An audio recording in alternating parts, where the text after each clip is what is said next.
En este tema vamos a estudiar los fundamentos y aplicaciones de una de las principales técnicas de imagen para estudiar materiales, en general y en particular de patrimonio.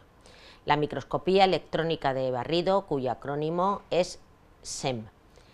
En esta técnica son electrones las partículas que van a interaccionar con la muestra.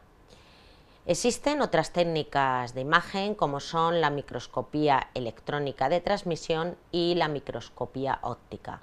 En la microscopía electrónica de transmisión también son electrones los que interaccionan con la muestra, mientras que en la microscopía óptica es radiación visible la que interacciona con la muestra.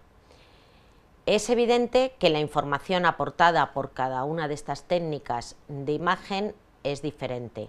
En esta tabla tenemos una serie de propiedades y las diferencias entre las diferentes técnicas.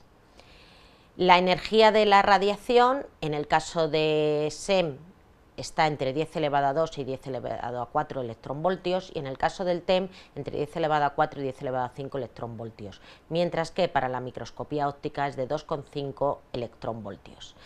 La resolución que se consigue está entre 1 y 5 nanómetros para el SEM, en 0,1 nanómetros para el TEM y aproximadamente una micra para la microscopía óptica. Las magnificaciones máximas conseguidas son 1000 aumentos en microscopía óptica, 3 millones de aumentos en microscopía electrónica de barrido y 50 millones de aumentos en la microscopía electrónica. La principal característica de la microscopía electrónica de barrido es la posibilidad de obtener imágenes en 3D, estudiando la morfología. Aquí tenéis una imagen de microscopía electrónica de barrido, una imagen de microscopía electrónica de transmisión a bajos aumentos y una imagen de microscopía óptica. El tipo de imágenes que se pueden obtener en un microscopio electrónico de barrido y el tipo de información que nos puede aportar depende de los fenómenos de interacción de los electrones con la muestra. Este tipo de información pueden ser imágenes morfológicas y topográficas, análisis químico, texturas, etc. En esta imagen veis un microscopio electrónico de barrido. Las interacciones, los fenómenos de interacción que existen entre electrones y muestra los tenemos resumidos en este esquema, junto con las imágenes que nos proporcionan.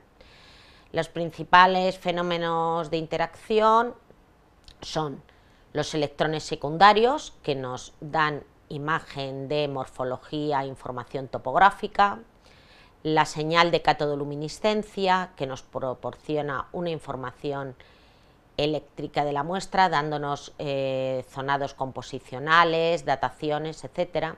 Los electrones retrodispersados, que nos informan sobre la composición y una información también topográfica de la muestra, y los rayos X que emiten la muestra, que nos dan información sobre la composición de nuestra muestra. Para ello, para tener todas esas informaciones, necesitamos tener detectores que recojan esas sondas. En esta diapositiva tenemos dos imágenes, una del microscopio electrónico de barrido y un esquema del interior del microscopio. Podemos ver las partes fundamentales, como es el cañón de electrones, donde se generan los electrones. En la actualidad pueden ser termoiónicos con un filamento de wolframio o hexaboruro de lantano, o de emisión de campo, la columna del microscopio por la que discurren los electrones, que tiene que estar en vacío, y los diferentes detectores que tiene el microscopio. El detector de en este caso tenemos detector de catodoluminiscencia, de electrones retrodispersados, de electrones secundarios y de rayos X, con lo cual nos permite hacer conocer de la muestra todas las cosas que hemos visto en la diapositiva anterior. Esta sería la cámara de acceso de la muestra. Además, en el interior de la columna tenemos las lentes condensadoras y las lentes objetivo.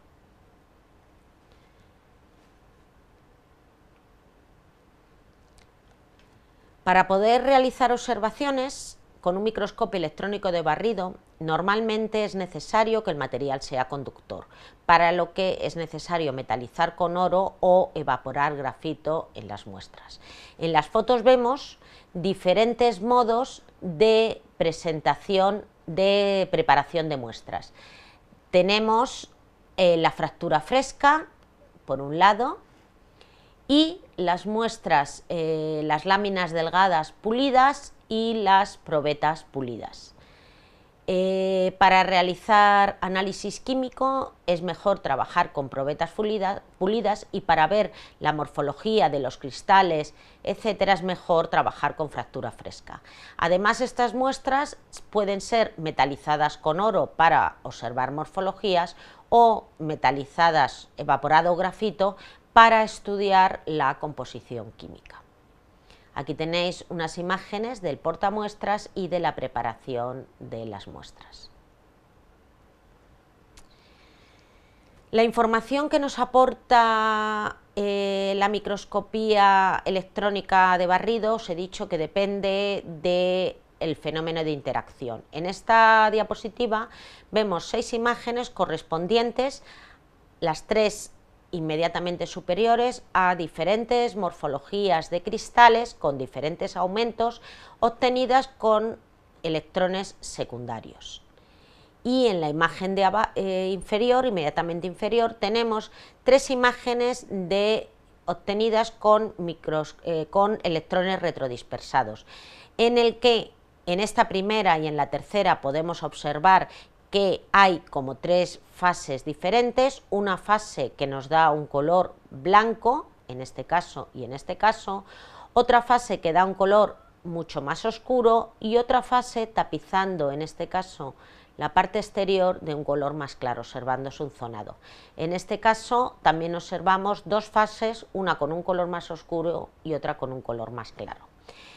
En el estudio con electrones retrodispersados, las fases minerales de mayor peso atómico las vemos con colores mucho más claros, con lo cual en una primera imagen vemos que este mineral es mucho más pesado que estos 2 minerales que tenemos aquí. La información de la composición química se puede obtener mediante rayos X, utilizando la técnica de DDS, y, como hemos visto ya, mediante electrones retrodispersados. Aquí tenemos una imagen de electrones retrodispersados en tonos de grises, pero si a esta imagen hacemos un tratamiento de imágenes, vemos que la información que nos aporta es mucho más valiosa, porque observamos este cristal o esta forma aquí que en el borde presenta un zonado concéntrico. Si tuviéramos que hacer análisis puntuales en esta muestra, haríamos un análisis puntual en la zona verde oscura o más oscura, un análisis en la zona verde clara, un análisis en la zona rosa, uno en la zona roja y otro en la zona amarilla. En la imagen de la derecha tenemos un cristal que tiene una morfología pseudo triangular que presenta, obtenida con electrones retrodispersados, que presenta un zonado en su interior. Y en las imágenes de la derecha tenemos los mapping de azufre y plomo. Vemos que ese zonado se observa perfectamente en el mapping del azufre. El azufre, este corazón de este cristal, está más enriquecido en azufre. En el mapping del plomo esto se observa igual, pero mucho menos nítido. En la parte inferior vemos el resultado de los análisis de rayos X de 3 muestras que tienen calcita, yeso y cuarzo.